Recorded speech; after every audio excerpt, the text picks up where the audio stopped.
I have a great time with my life, and I want to share it. I love living. I think that's infectious. It's something that you can't fake.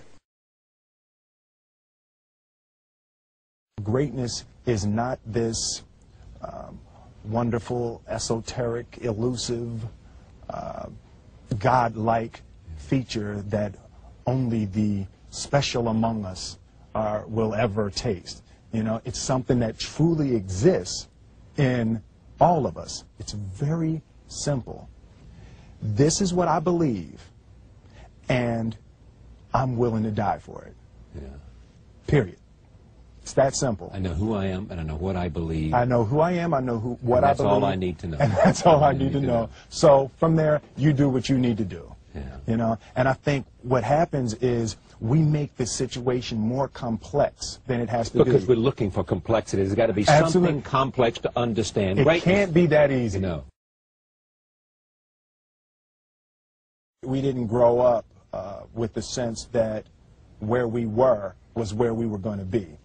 You know, we grew up with the sense that where we were almost didn't matter because we were becoming right. Something greater. The separation of talent and skill is one of the greatest misunderstood concepts for people who are trying to excel, who have dreams, that want to do things. Talent you have naturally. Skill is only developed by hours and hours and hours of beating on your craft. I've never really viewed myself as particularly talented. Where I excel is ridiculous, sickening work ethic. You know, while the other guy's sleeping, I'm working. While the other guy's eating, I'm working. There's no easy way around it. No matter how talented you are, your talent is going to fail you if you're not skilled. Mm-hmm. You know, if you don't study, if you don't work really hard and dedicate yourself to being better every single day, mm-hmm. you'll never be able to communicate with people, with your artistry, the way that you want. So the only thing that I see that is distinctly different about me is I'm not afraid to die on a treadmill. You might have more talent than me, you might be smarter than me, but if we get on the treadmill together, right, there's two things. You're getting off first, or I'm going to die. It's really that simple. One summer, his dad tore down a brick wall on the front of his business and told 12-year-old Will and his 9-year-old brother to rebuild it, a job they said was impossible. It took them a year and a half, but they did it. And he said, now don't you ever tell me it's something that you can't do.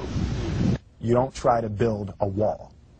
You don't set out to build a wall. You don't say, I'm going to build the biggest, baddest, greatest wall that's ever been built. You don't start there. You say, I'm going to lay this brick as perfectly as a brick can be laid. And you do that every single day. And soon you have a wall. And soon you have a wall.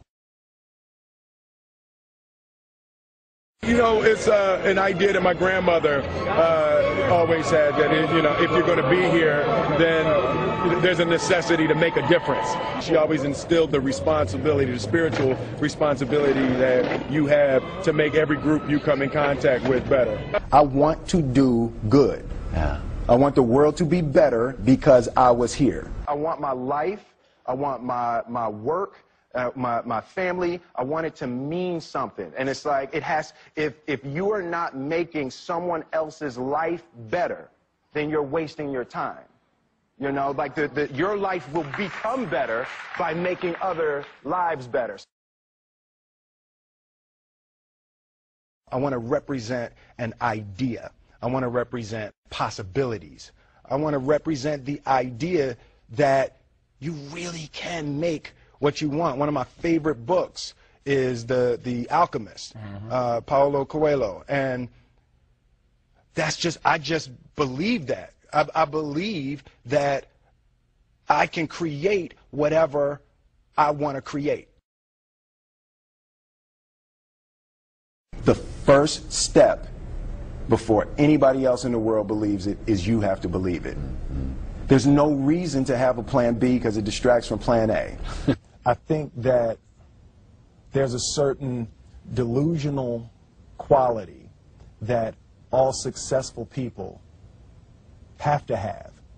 You have to believe that something different than what has happened for the last 50 million years of history. You have to believe that something different can happen. Confucius said, he who says he can and he who says he can't are both usually right.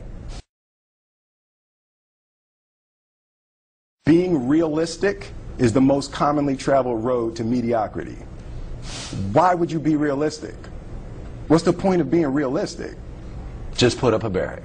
Yeah, I'm going to do it. It's done. It's already done. The second I decide it's done, it's already done. So now we just got to wait for y'all to see. It's unrealistic to walk in a room and flip a switch and lights come on. That's unrealistic.